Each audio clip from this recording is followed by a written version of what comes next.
Et c'est parti pour l'œil de l'expert. Nous sommes ravis de recevoir Bastien Baron. Bonjour Bastien. Bonjour Pauline. Vous êtes conseil en gestion de fortune et fondateur de Justae Gestion Privée.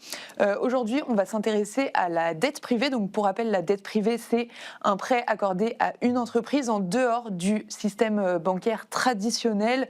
Au lieu d'emprunter auprès d'une banque, une entreprise se finance directement auprès d'investisseurs et en échange, les investisseurs y perçoivent des intérêts réguliers et le remboursement du capital à l'échéance. La dette privée connaît un succès croissant depuis plusieurs années et surtout auprès des familles fortunées. Comment l'expliquez-vous, Bastien ?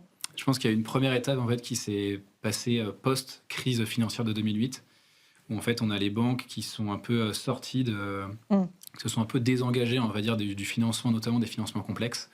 Et donc du coup, il y a eu un besoin de ce point de vue-là, et du coup, les acteurs privés, donc les familles fortunées, sont arrivés sur ce créneau. D'accord. Et ça s'est naturellement largement vu, on va dire, dans les encours en dette privée, les encours ont été multipliés à peu près par 5 Donc sur une quinzaine d'années. ça s'est démocratisé depuis 2008 en fait ? Ouais, post-2008, on va dire début des années 2010. D'accord. C'est là où on a vraiment vu un peu une explosion, on va dire, de la dette privée de manière assez croissante, on va dire, depuis. Et donc, les encours ont été à peu près multipliés par 5 sur la période. Et au sein des familles fortunées, les encours ont à peu près doublé. Donc, on était aux alentours de peut-être de 6 à 7%, et on est quasiment à 15%, on va dire, aujourd'hui, au sein des allocations. Et qu'est-ce qui distingue plus précisément la dette privée d'autres classes d'actifs pour ces familles ? Bonne question. En fait, déjà, ce qui se passe, c'est que historiquement, ces familles, elles sont très bien investies dans les autres grandes classes d'actifs qui vont être l'immobilier, historiquement assez largement, la partie action. Sur la partie action, on va retrouver la partie cotée qui a très bien performé en plus sur ces périodes-là, et la partie private equity qui s'est aussi énormément développée. Donc après, le reste, il y a quelques autres classes d'actifs, mais assez ponctuelles sur les actifs alternatifs, etc. Mais finalement, la dette privée était déjà une sous-catégorie. Et là, en fait, elle s'est largement développée parce qu'on retrouve des caractéristiques assez intéressantes en termes de variables et une certaine lisibilité dans un marché qui va de plus en plus vite.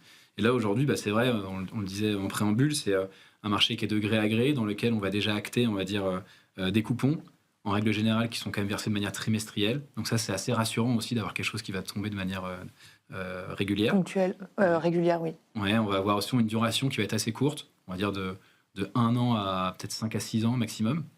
Donc ça aussi, ça permet d'avoir rassure. on a une certaine visibilité lorsqu'on réalise ce genre d'opération, que ce soit un club deal ou un prêt à une entreprise. Normalement, le business plan, il est à peu près sur cette période-là. Donc c'est assez intéressant d'avoir ça. On va avoir en plus, déjà, on va dire des garanties. Donc c'est-à-dire, il y a des garanties qui vont venir couvrir éventuellement le fait que la contrepartie, donc l'emprunteur ne puisse pas rembourser. Le risque de défaut. Ouais, le risque de défaut, de contrepartie. Donc ça, c'est assez intéressant aussi de se dire, versus une action qui pourrait, la société pourrait complètement péricliter et couler. Là, au moins, on peut peut-être avoir quelque chose, en gros, à mettre en place en face. Donc ça, c'est assez intéressant et ça offre pas mal de lisibilité au global. Et sur le plan patrimoine et fiscal, surtout fiscal, est-ce que la dette privée présente des avantages qui sont regardés notamment par les familles fortunées ? Alors, pas forcément en termes de rendement. Déjà, une chose qu'on n'a quand même pas précisée, c'est que les rendements sont quand même aussi relativement intéressants. Oui. On a quand même des rendements qui vont être de l'ordre de... on peut quasiment aller entre 7 et 12-13%.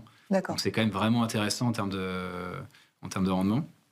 Et d'un point de vue fiscal, c'est plutôt en termes de transmission. C'est-à-dire qu'on peut en fait intégrer ce genre d'actifs dans des enveloppes de type holding patrimonial, de type contrat luxembourgeois, donc contrat d'assurance vie, contrat de capitalisation, etc.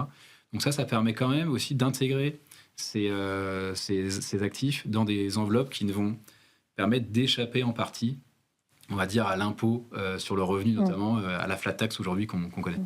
Et vous parliez de rendement quand même assez attractif, de 7 à 12%. Quels sont les risques associés ? Le risque numéro 1, c'est l'illiquidité.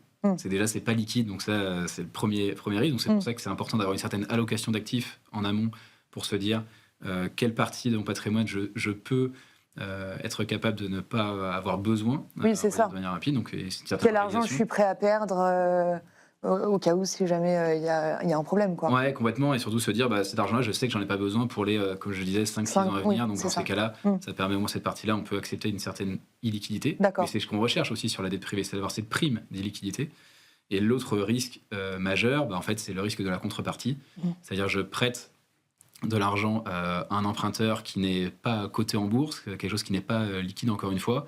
Donc j'espère que du coup le business plan qu'il a prévu va pouvoir bien se passer pour que je puisse récupérer mes capitaux à la fin. Donc d'une part, toucher mes coupons mais, de manière trimestrielle, et surtout aussi à la fin récupérer mon argent. Dans ces cas-là, ce qui peut être bien, c'est il y a quand même des gros choix à faire en termes de secteur d'activité ou en termes de société à qui on va pouvoir réaliser ce genre de prêt. D'où l'importance de venir voir son conseiller en gestion de patrimoine pour avoir le bon conseil qui va. Oui, complètement. En fait, la classe d'actifs, on l'a dit, c'est largement développé. Ouais. Donc, à chaque fois qu'on voit ce genre de choses, ce qui se passe, c'est qu'il faut être vraiment sélectif, on va dire, sur les classes d'actifs. On a vu qu'il y a un secteur, d'ailleurs, qui s'est beaucoup moins bien comporté que les autres ces dernières années. C'est l'immobilier en France, et notamment la promotion immobilière. Il y a eu énormément de prêts qui ont pu être réalisés à ce genre d'acteurs. Et on a vu qu'il y a énormément de promoteurs immobiliers qui ont fait faillite ces dernières années. Et dans ces cas-là, c'est très compliqué de récupérer son argent lorsqu'on a potentiellement prêté de l'argent sous forme de dette privée à un promoteur immobilier. Merci beaucoup. Bastien Baron, vous êtes conseiller en gestion de fortune et fondateur de Justae Gestion Privée. Merci beaucoup. Merci.